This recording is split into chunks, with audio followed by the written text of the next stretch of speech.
I am a victim of capitalism, a joyful victim. I've suffered tentacles, Omegaverse, Mpreg, you name it, and I needed something to remind me, hey, maybe the world isn't so bad after all. After a gajillion ads, I saw the magic two-letter genre.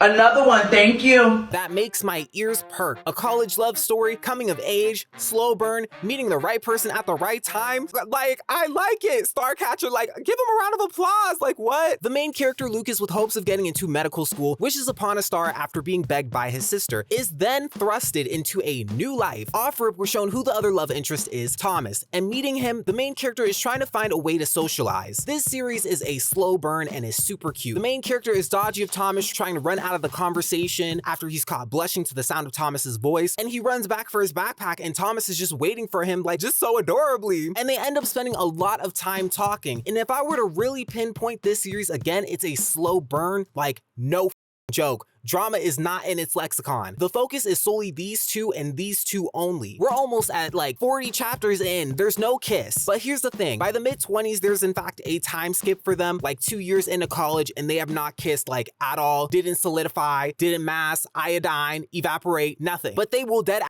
sit there and cuddle like they were married for years. What this series really has going for it is building up characters and focusing on nothing but making a correct chemistry. I mean, there's nothing else going on, so obviously, one of the big events that it seemed to build up was the Starcatcher Festival. Get it? Starcatcher, name of the series.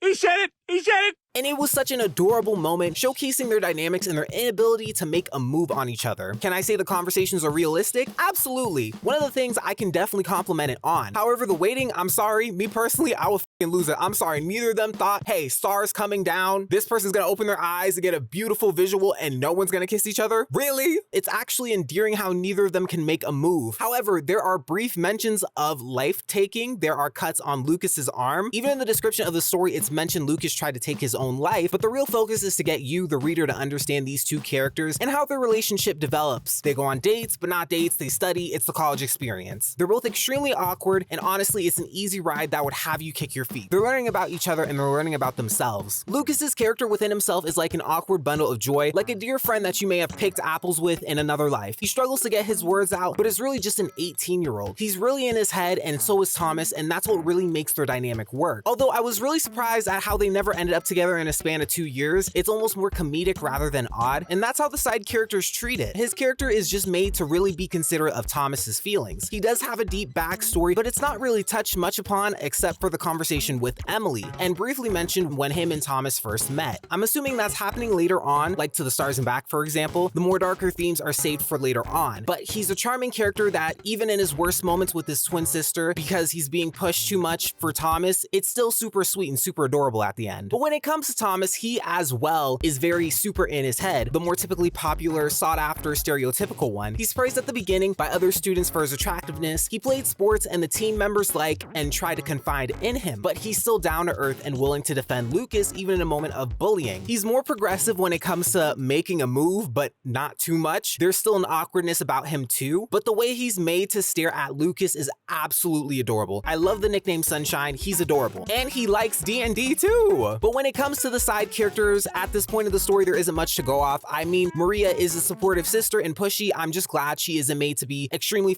annoying or just a pain in the.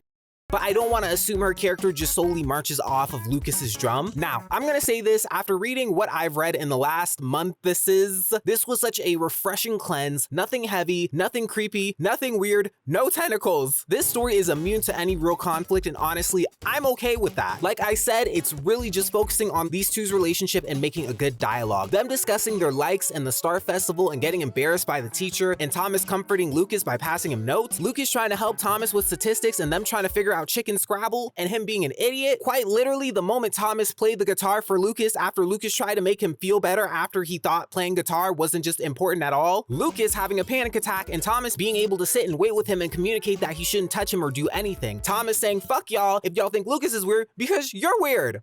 You get to know how these characters are, how they think, and that's what I like. I want to be able to sit here and say, hey, what would Lucas do in said situation? Like, I don't know, if his house caught on fire. Probably have a panic attack, but that's besides the point. You understand these two before they really seal the deal. They're funny, they're likable, and they're relatable. The art has such a gorgeous color palette choice on all of the characters and the shading as well. The creative use of having a starry night behind the panels to give an effect, I truly have no complaints. It's cute, it's efficient. I like it. I could go on and on and on about how realistic the dialogue is in a modern hangout setting. Y'all ate that! It's refreshing and I just love to see it. Starcatcher is one of the series I'd probably place right next to Stars and Back and Bailin and Lee Yun. It's nice and it's super cute. Definitely more slice of life, but overall, I think the series is great. I think you should check it out. If you need something to pass the time and nothing too heavy, I would honestly turn towards the series. But on that note, I'm gone. Bye!